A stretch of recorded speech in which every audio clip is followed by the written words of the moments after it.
I'd like you to join me in welcoming Leigh Soltysiak. She's the owner and principal of Silverleaf Consulting, a strategy firm that optimizes commercialization of new products and brands with a specialty in technology startups and broad-based healthcare and life sciences. Leigh currently advises several startup clients as well as digital health, medical technology, diagnostic, and Fortune 500 companies. She started Silverleaf Consulting 4 years ago after 19 years at Johnson & Johnson, where she served in a variety of commercialization leadership roles across biotech, medical technology, and pharmaceuticals. She earned several coveted awards working on the commercialization of flagship brands within front-end innovation, new product development, portfolio prioritization, strategic and brand marketing, specialty sales, and sales management. Now she applies this know-how to companies to enable them to be inspired to flourish. Leigh received her Bachelor of Science in Advertising from Newhouse School of Public Communications at Syracuse University and her Master's in Science Integrated Marketing from Northwestern. She is a member of the Healthcare Businesswomen's Association. In Leigh talk today, titled Outsmart VC Investors, Know What It Takes to Be Commercially Successful, she will share her secrets to successfully launching blockbuster products. Please join me in welcoming Leigh.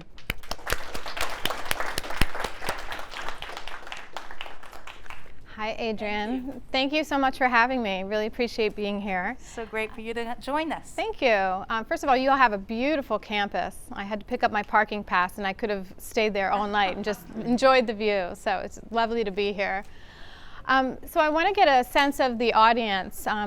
Do most of you have a full interest in going into entrepreneurship and starting your own company? Can I just get a sense of if that's your interest? Great. Okay. Well, hold on. It's going to be a bumpy ride. But something to be really looking forward to.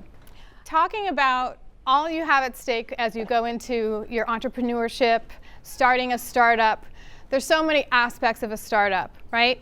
You're going to be a risk taker. You're an innovator. You're going to be either creating a product or a service. You're going to have to be open to different business models. This whole entrepreneur spirit that you have already in you and this passion. You also are going to be looking to address some type of unmet market need. It's going to be a fast-growing pace. You're going to be passionate about what you're going to be tackling ahead of you. And you're going to be looking for money, unless you already have that pot of money set aside to be able to start your own company. And that's what I want to bring in, is some kind of the perspective that having a venture capitalist or venture capitalist companies supporting you along the way, and the reality of this great dream you have of addressing some unmet need with the innovation and the ideation that you're bringing to the table, and how that partnership of working with a VC company and how you really solve a customer's unmet need kind of come together.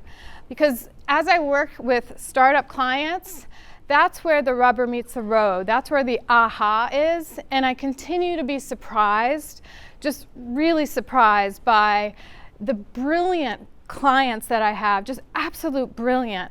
Yet there's this unbelievable pragmatic side, this reality of, wow, how are you losing sight of the market potential for your customers?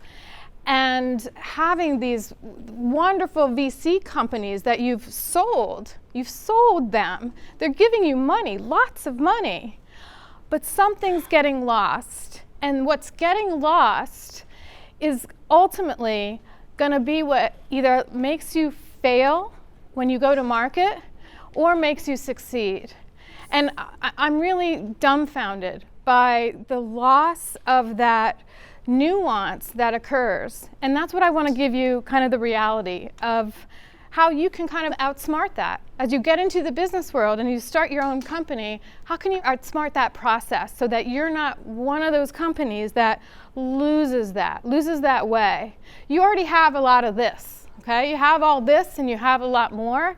And hopefully by what I talk to you about, you're going to see that there's pieces of what you can bring to the table that will help make sure you have the optimal chance of success.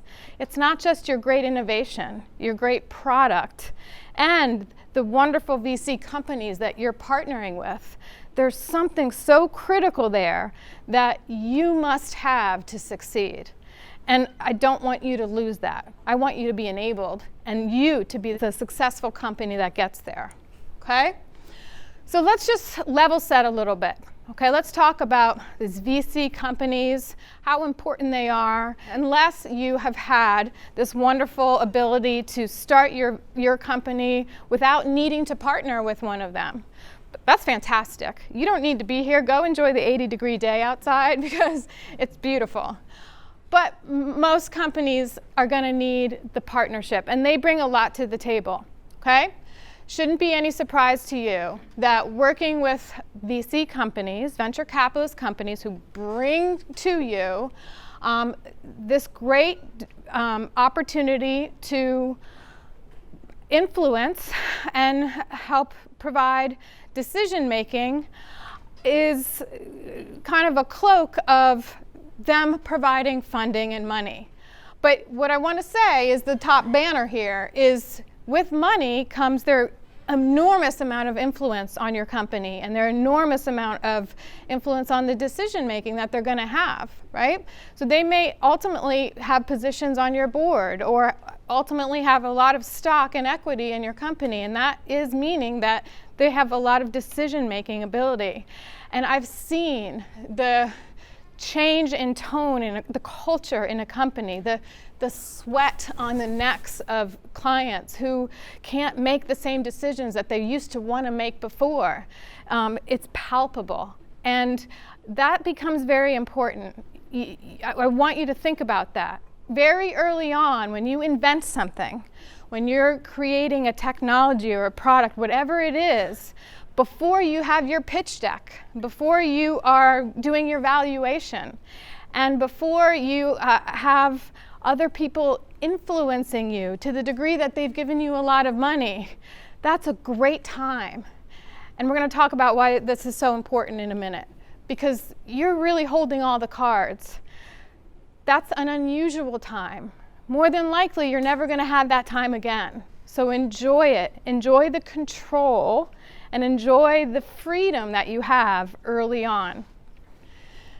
The limits that happen when you're working with other folks, these great partners, the VC partners, is as important as they are in helping to grow and influence your business, is that they're also working with other companies, and they're not, you may grow to rely on them and so much of the great asset that they can bring to you, but you may also not have access to them as often as you want. So it's a double-edged sword. You need them, but you may not always have access to them, and they also may not have a lot of patience to be able to work with you at the critical junctures that you feel hesitant to make some decisions without them. So again, that very early on time when you are innovating and ideating on your own and you feel in control of your decisions, sometimes later on, when you feel like you can't make a decision without their blessing, you may not have the time and the ability to get some of those decisions made without access to them. So it becomes interesting as you move down the road without some of that time to have the ability to talk with them. Ultimately, as you have money coming in, there are milestones attached to that money, and these are things you probably are very well aware of, but with that becomes the pressure to perform. It's not, this is different than the milestones that are attached to the money. This is that pressure that I was telling you about, where you're working with a client and you know that it was a very easy way to work with them when you had an assignment to have deliverables on how the product is getting closer and closer to market, but you feel that pressure because now the tone has changed. You were expected to move to market a lot sooner and you're just behind a little bit. That pressure, again, it comes back to you not having that same ability to work the way you used to work before. Okay, these are some of the realities, and when people work in a state of fear, you're not as lucid. You can't think clearly, and you probably don't make the same judgment calls and the good decision making that you did before. So I just want you to understand that that's real world. And you know, when you're working with different venture capitalist groups, as I mentioned, they have wonderful belief in your product if they've already given you funding, right? They are champions, they are advocates for you. Otherwise, you wouldn't have succeeded when you did the pitch and you had your whole pitch deck. So this is great. You've succeeded already, you have a huge milestone. And they are bringing to you these great relationships because they agreed to work with you because they are already in that industry. They are already feeling as though they have connections, whether it's in distribution or manufacturing or some other way that they can help operationalize your product, help commercialize your product. They're helping to pull things through for you. So this is great. And again, just recognize that that's also the control piece that, as good as that is, that can also be pieces of that process that you're not used to, and you are going to have to get used to that. So I wanted to lay that out because there's a balance there of what's going to be changing and occurring. This is kind of the foundation of the talk as we go forward a little bit. So now that we understand that, obviously my background is in commercializing products. And I'm a strategist. It's very important that you build a foundation of a pre-commercial strategy so that when you get to commercialization, you succeed. You optimize the commercialization of your product. It's very successful. You all, the assumption is, are going to build a startup. You're going to create, innovate, ideate a great technology or some type of product. And that alone is a huge achievement. You're innovators. The product that you've created, it is meeting some type of unmet need. But that product alone is not going to succeed just because it's meeting some type of unmet need. What happens very often, and I see this, it happens very often is early on, and I have this starred, this is kind of the upstream process of commercialization. Early on, you created that unmet need because you were insightful. You saw that there's some type of market customer reason that this is going to serve and bring value to customers. And by customers, I mean so many different things. Customers is the end user. There's multiple layers of customers. It depends on the industry. For this purpose of the talk, I'm just going to say customer, but recognize it means many different things, the ultimate end user and many other people, okay? So you recognize that, right? You know that there's the customer who needs your product. And assumably, to have innovated that product, you understood that you had to go out and talk to people. You either did it through formal scientific research or you did it informally. You went around and you went on the internet, you went and talked to people in bars, coffee shops, whatever it is, but you did some degree of customer engagement, some degree of voice of customer. Most companies do the most amount of customer engagement early on during that ideation phase. And what I'm hoping has occurred, and more than likely you would have done, is you're not just talking to people, you're actually observing people. Because people don't usually know what they need. Really good innovators step back and observe. And they get very good at it because it's an art and it's a skill. They observe people and they capture needs. And by observing, ethnography or informally, by observing, you capture needs that helped you innovate and create that product. Certainly, I'm a big believer in market research. I'm a big believer in simply talking to people to reinforce that there's a need there and to validate needs. All of those things that occur during the process of new product development or front-end innovation, overall white space, looking for needs overall, the most amount of work that you usually do is early on when you're looking to find that product and create that product. Here's what seems to happen. Here's where everybody falls off the cliff. You've done the most amount of customer talking. You build your pitch deck. You get to stand in front of venture capitalists as you do because you're pitching for money, and you can proudly say, we talked to XYZ number of customers. We have, and you have a beautiful picture of 6 customers up on your slide. We have video of customers using our product, and you display so many customers throughout that pitch deck. And then what do you think happens after you get your funding? What typically happens after you get your funding? You got your money, and you don't really continue to engage at that same level with customers, because do you really need to? This is what I see. I see this every day. You have the money. So this is what I'm talking about when people fall off the cliff. And now the big tornado happens. The whirl occurs. And this is how you're going to outsmart everybody. Because several startups get the money. They've done a good job of being engaged with customers. They've done a good job of validating that there's a need. And let's take that at face value for today's talk, because we don't have time to go into that. And that alone is a full talk. We could do a whole seminar just on that. But now you go into several phases of commercialization, right? You would create a pre-launch strategy. You would make sure there's a distinct value for the brand, because you're creating a brand now to commercialize, no matter what type of technology or industry you're in. You have to make sure that that end customer is going to distinguish you, even if you're creating a new market, distinguish you from potential other brands, and that they find it valuable. You have to create all of that, and you're preparing the market.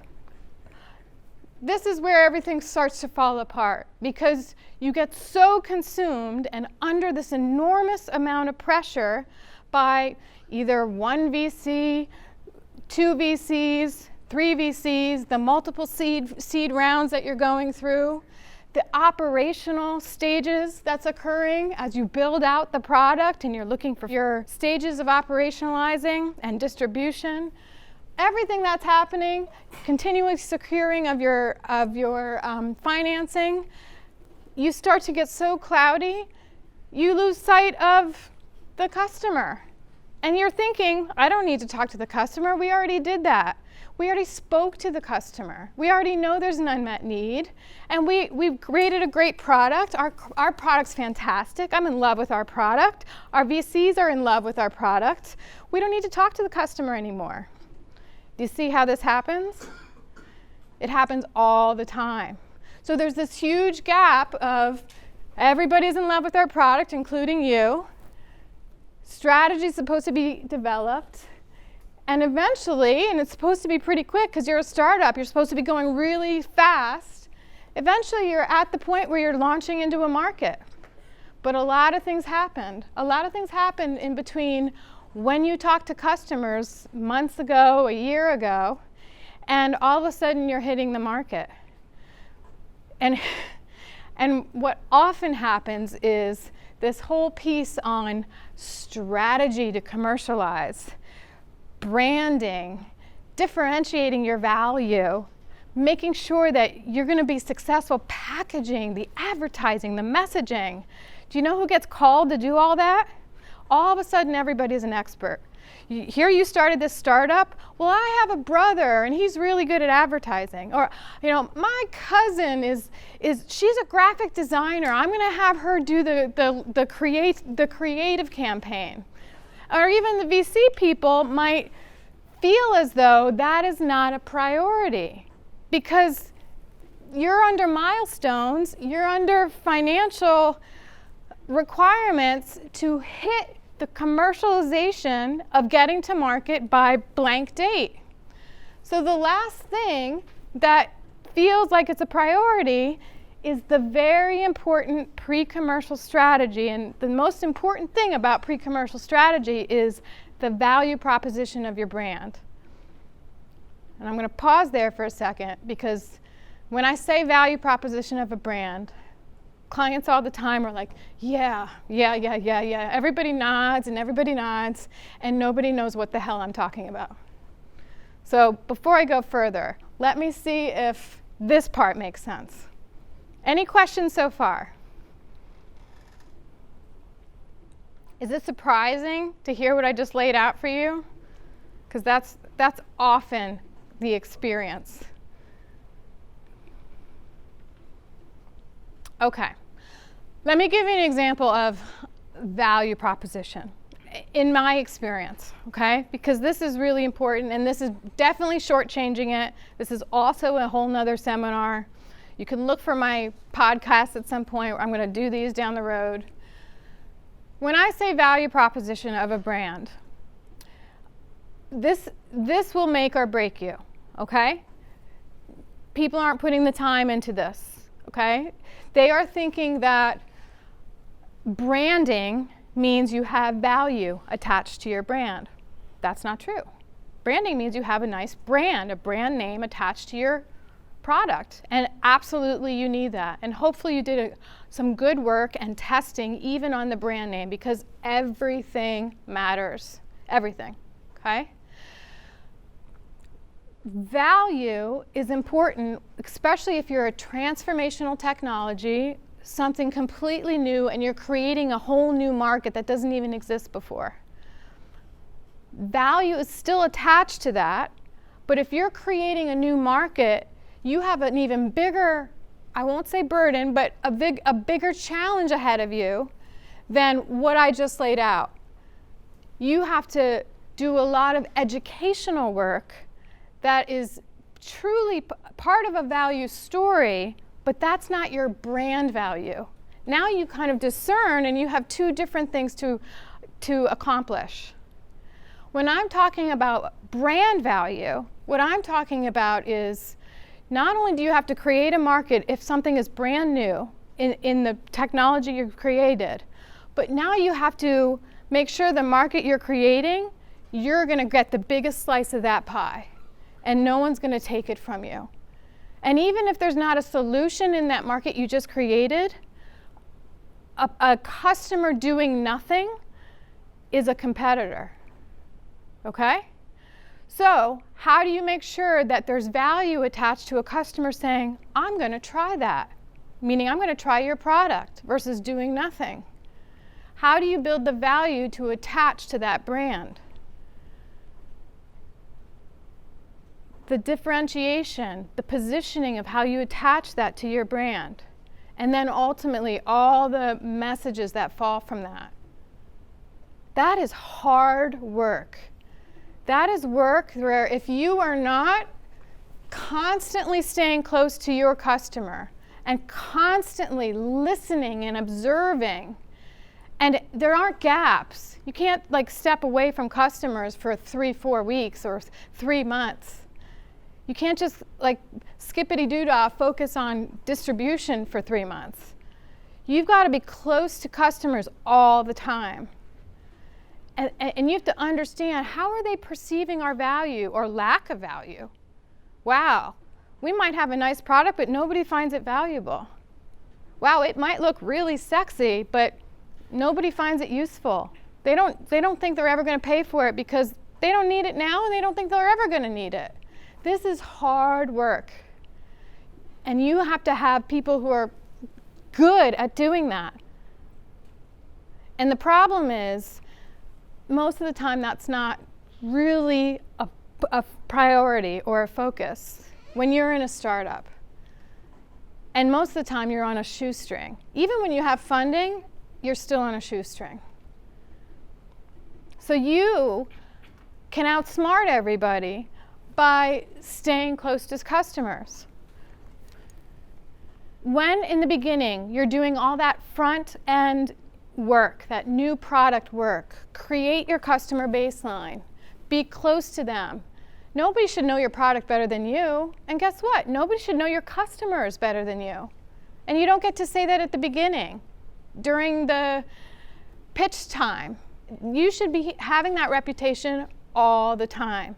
And then when you're growing and expanding, you, your staff, your full-time employees should always know your customers better than anybody, right? So your VC supporters, yes, they're going to be very intelligent and very connected and very rich, but you should know your customers better than anybody. Invest the time. If you don't have the money per se assigned to you to do the scientific methods of customer work, you don't have to be fancy all the time. What I mean, again, I want to restate that I'm a huge proponent of scientific methods, huge. So using administrative databases, using formal ethnography, doing advisory panels, going through social, using everything from I'm a huge proponent of everything like that. I'm also a huge proponent of sitting down and talking to customers, one-on-one. You get unbelievable insights, and you can get it from an N of 1. Something you hear from one customer could change the entire interpretation of how you build a value proposition. Something you hear from one customer, and this has happened, can open up not just the product that you built your startup on, but it might give you portfolios for your startup. It certainly can give you line extensions. It can change the way you build brand messaging. It changes everything. This is time well invested. And so as you outsmart, because you're so well informed, you're tightening up that timeline to commercialization. And what my point is just keep a direct pulse on the dynamic market, because everything is changing very, very quickly. So that will bring you the best chances of commercial success. And just by you hearing this message, I'm telling you, you are ahead of the curve, because it's not being done as a practice. In my experience, it's not always being done. So be open to trying to fight the battle of, wow, let's try to stay as close to the customer as we possibly can. I know we're under pressure. I know we're having to meet these milestones, but we've got to stay close to the customer. And like I said, you're ahead of the curve. You can't have that one and done mindset of doing the work up front with customers.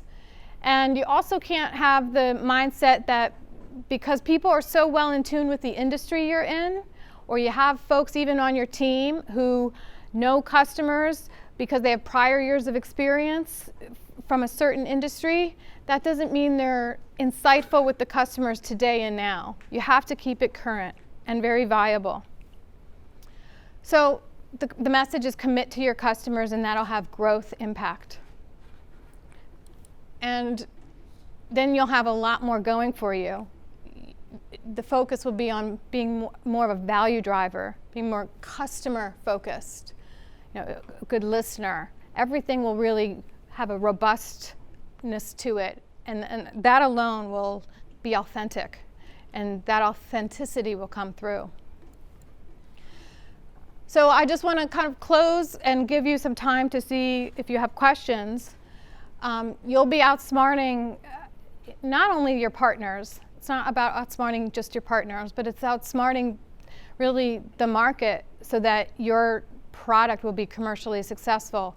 It's something to be very proud of, that you intend to start a startup, right? That alone is success. But you want to be successful by saying, I started a startup and I had a successful startup. That's what you really want to be able to say, right? That's something to double pat yourself on the back for. So know your product and customer better than anybody. The prioritization of what to do when the funding is coming through has to be focused on the customer, but with continuity. And then the impact, like I said, is the value that you'll have and ultimately the growth, because nobody can take that away from you. Taking that knowledge, that insight, and applying it. So at a high level, that's the message. Let's see if you have any questions, and if not, I'm always happy to address them one-on-one. Yes? Big question. You say you're in biopharma and medical devices and diagnostics, which require a long regulatory process. How do you connect with the customer if they can't even use your product unless they're qualified? And that's not even really your customer. How do I connect with the customer if they can't try it? Yeah, I mean, it's not, they're not your customer. You can't sell it, you can't commercialize it because you're a regulated industry. I think I understand your question. Okay. So, well, startups can be med tech startups, and you can be doing labs with customers. Certainly there's in the life science space and med tech and medical device space and drug device space and diagnostics. There are clinical trials. So you take those insights, you look at outcomes through administrative databases. There are ways you garner and mine for insights. But from a pure conversation standpoint, you can do market research, one-on-one, those types of things. Is that the type of question you're asking? Yes. Yeah, okay. Yes, sir. So how does this relate in an environment that's B2B to C where your customer isn't necessarily your consumer or vice versa? Yeah, it's a good question. I think the methods overall, in my experience, usually always still apply. It's still the same process. You just have to take the methods and try to twist them to a different application, right? So it's not always as easy, but by hearing kind of an approach like this, and granted for today we're pretty high level, you would still look at ways that you always try to stay intimate with the different sources that are available to you, whether it's secondary research, secondary analytical reports, anything else that you can get your hands on, and then depending on rules, regulations, that type of thing, how else can you find ways that are appropriate and of course legal to mine data? But just knowing that is better than not doing it, right? And that'll set you apart.